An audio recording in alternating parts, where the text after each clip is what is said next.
எல்லாருக்கும் காலை வணக்கம். இன்றைக்கி என் பையன் மாலை போட்டதால் நான் சீக்கிரம் காலையிலே நான் 5 மணிக்கு எழுந்துட்டேங்க. 5 மணிக்கு எழுந்து எல்லாம் வேலையும் முடிச்சுட்டு இப்போ டிஃபன் சாப்பிட்றேங்க. இன்றைக்கி சீக்கிரம் சாப்பிட்றேன். பாருங்கள், 2 தோசை சுட்டு இருக்கேன். 2 தோசை தக்காளி தொக்குங்க. இன்றைக்கி நீங்களாம் சாப்பிட்டீங்களா? கமெண்ட் பண்ணுங்கள். மாலை போட்டுருக்கிறதுனால இதோட டெய்லி காலையில் எழுந்திருப்பேங்க. அவன் போயிட்டு வர வரைக்கும் ஒரு கார்த்திகை 1 விரதம் இருந்தான். ஆனால் இன்றைக்கி தான் மாலை போட்டிருக்கான். அவன் முதுகில் கொஞ்சம் சின்ன புண்ணு இருந்தது. அது ஆறுற வரைக்கும் கொஞ்சம் போடாமல் தள்ளி போட்டிருந்தான். இப்போ ஆறிடுச்சு, கொஞ்சம் ஓரளவுக்கு ஆறி இருக்குது. இருந்தாலும் நான் போட்டே தீரவுன்னு போட்டாங்க. அவன் போன வாட்டி போட்டான், அதனால் இந்த வாட்டி போட்டிருக்கிறான். அதனால் காலையில் எழுந்து எல்லா வேலையும் முடிச்சிட்டேங்க. முடிச்சுட்டு இப்போது டிஃபனும் சாப்பிட போகிறேங்க.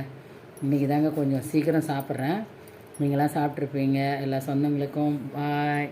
வாங்க, தோசை தக்காளி தொக்கு சாப்பிட்லாம். பாய்ங்க.